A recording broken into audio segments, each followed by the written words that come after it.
Folks, it's March 15th. It's been a while, so I thought I'd do a little update on the aquaponics system. It's a sunny morning here in Hawaii, Kaneohe, Hawaii, but see, things are still plugging along. I've had a few challenges along the way, but I mean, every gardener does. But let's take a little look here in this pepper plant. I think in the last video I said that it didn't create a lot of foliage, and it still doesn't, but as it turns out I wasn't watering enough, and started giving it more water, and sent out these new shoots over here. It was starting to bear fruit again, so apparently I just wasn't watering enough. And I also repotted it in a larger pot, added some vermiculite, some good potting soil. It seems to be a lot happier. These are some volunteer marigolds that actually popped up in the aquaponics system, and there were so many of them I didn't want to just throw them all away, so I threw them in these little pots that I had laying around. And yeah, so hopefully they'll make some nice colorful bowls there. Over here we got this is some kind of Vietnamese cilantro somebody gave me. I don't really have an interest in it, so I'm kind of just neglecting it. And this was some kind of a cedar bush that my wife brought home from a friend, but the soil that it was in was didn't retain water much, and it was inside. I thought the wife was watering it, but she wasn't, so you can see that it's yeah, it might have gave up the ghost. I don't know. This was a tomato plant that I pulled out of the aquaponics. It's just in a pot over here. I give it some aquaponics water here and there, and starting to set some flowers, so hopefully we'll get some fruit off of it. I can't remember if it's the cherry tomatoes or the beefsteaks. I don't remember. The fish are still doing fine. I just added some water to the system this morning. Let me get this opened up here. But yeah, you gotta add water once in a while. The fish are still in there. They're doing fine. Turn the pump off here. Maybe you can see.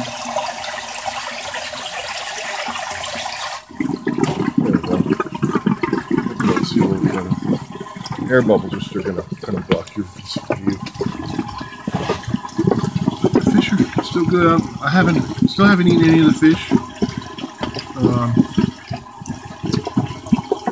Only lost once from that. Was it a pipe fell off or something, and lost some water, but only lost one as a result of that, and everybody else seems to be chugging along, getting bigger. I think all of the tilapia are bigger than the tiny little goldfish that I put in when I first started the system 6 months ago. And of course you can see the golden tilapias in there as well. Those are the bigger ones. The black and white ones are koi lapias. They're a cross between koi and tilapia. But yeah, everybody seems happy. I mean, I haven't had any issues. I haven't even done any water tests in ages. The fish all seem happy, so I'm not pressing the issue. But I should probably do a water test, yeah, to make sure everything's okay. But plants and everything seem happy, so I don't think I need to add anything. Here you can see the herb garden is still chugging along. The thyme here is flowering. The sage is doing real well. I pulled out a bunch of this volunteer parsley, and apparently I pulled too hard and I pulled up some of the roots of some, so I lost kind of a lot. But that's okay, because it was actually getting to be so big that it was crowding out everything else. So I was, and as you can see, I haven't harvested any garlic chives in quite a while. Discovered that we don't know a lot of uses for garlic chives, so I don't know why I planted so many. I cropped back the basil, and I think too much. It's taking a long time to come back, because this was two great big bushes. And oh, and you can see the oregano is just off the charts here. Look at it. Here's a tomato plant that I planted probably from one of the other beds. I moved it over here. The Thai basil's still here. It's still doing okay. We hardly ever use it. That and this Okinawan spinach Michelle likes it, but she hasn't used any in a while. This particular tomato plant is very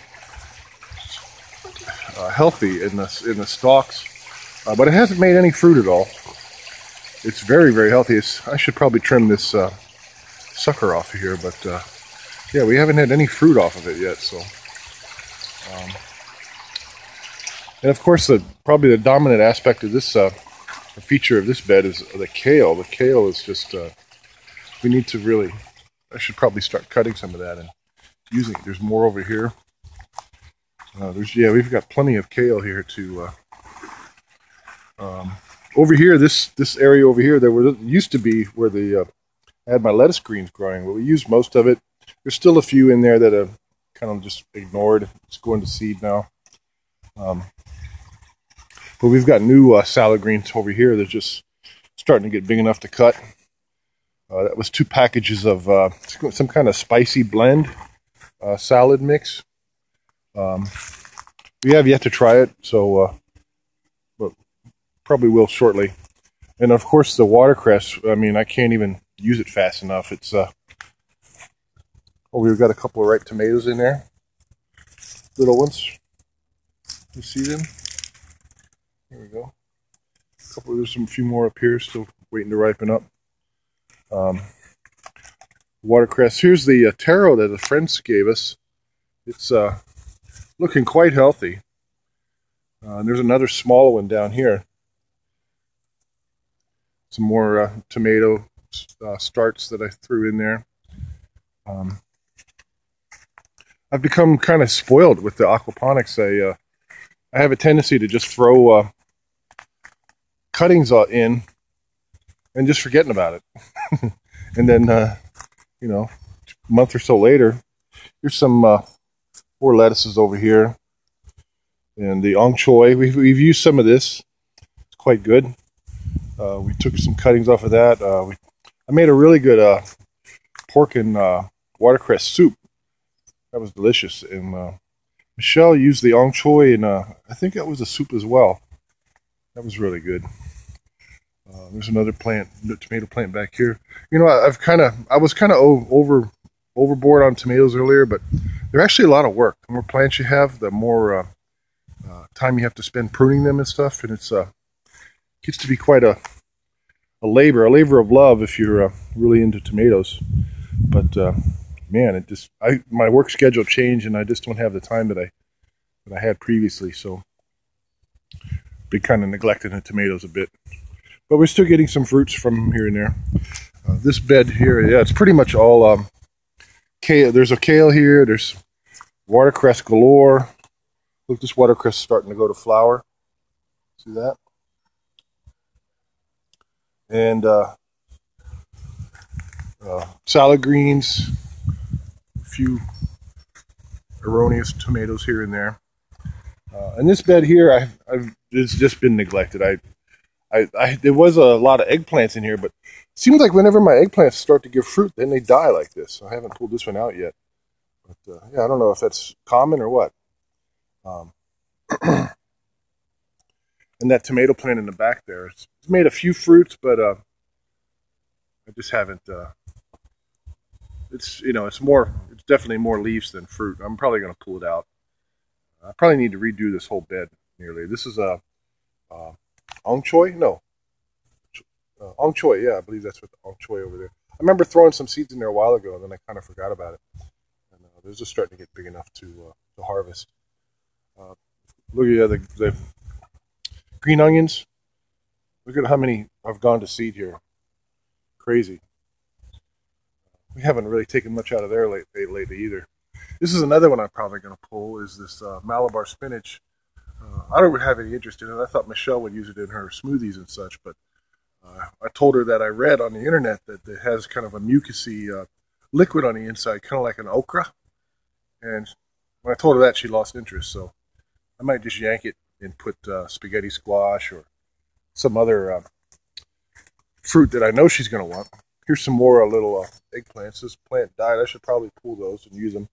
Here's where all those marigolds came from. There was a marigold plant here that got kind of big, went to seed, and then died. And then these are the result of the seeds that have fallen off of it.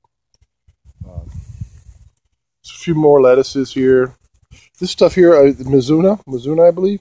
Took some. This is very good raw. It's a real good additive salad. It's got a nice spicy back taste to it. I also cut some up and put it in the soup. Wasn't as good in the soup. It's kind of like a kale, really, the texture. Yeah, I don't remember planting this actually. I don't know where this might have came from. One of the seed packs by accident, or I'm not sure. But we enjoy it though. It's good. There's a few basil starts that I put in from the clippings when I prune the basil plants here and there. I come through and prune them here as I remember. Think about it. Over here, the wicking bed, still getting some eggplants. We lost some tomato plants here, and these two scraggly things are getting ready to be yanked out as well. I got some pepper seeds. I'm probably going to try to put some peppers in here. If I can keep the soil moist enough, they should be okay. Yeah, as you can see, I've neglected my tomato plants quite a bit. I haven't been pruning them much at all. But we're still getting a few fruits here and there. You can see some green ones there coming up.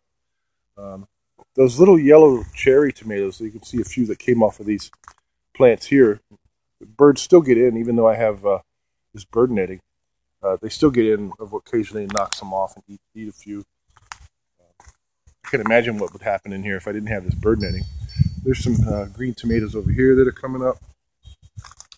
And the nasturtium on this bed. There's one on the other side died. I pulled it out, but this one is just just off the chain, man. This thing is going crazy.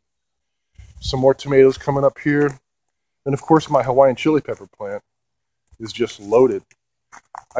Not too long, a couple weeks ago, I took a bunch of red peppers off of it, gave it to the neighbor. She said she was going to make some Hawaiian chili pepper water, and now I'm still getting. I've been throwing aquaponics water in here. And I mean, of course, the aquaponics water is just loaded with nutrient, and this is what you get. I mean, the thing just explodes with fruit. Some more tomatoes here. This particular tomato plant, it makes a delicious, like an orange, kind of like not a beefsteak really, but it's real meaty tomato, and they're just delicious. These particular ones here look like they're going to be kind of small. But I have a few inside, actually, on the shelf that I need to, on the windowsill rather, that I need to eat. The turmeric is still going here. It looks like these ends. It leads me to believe I might have let this bed get a little dry. I just put a bunch of water in here yesterday. The garlic is still here. That's what this is, garlic along the front there. More tomatoes, more eggplant. There's some more baby tomatoes in there. So, yeah, I mean, if I was a little bit more attentive, then I'd probably be getting a little better results. But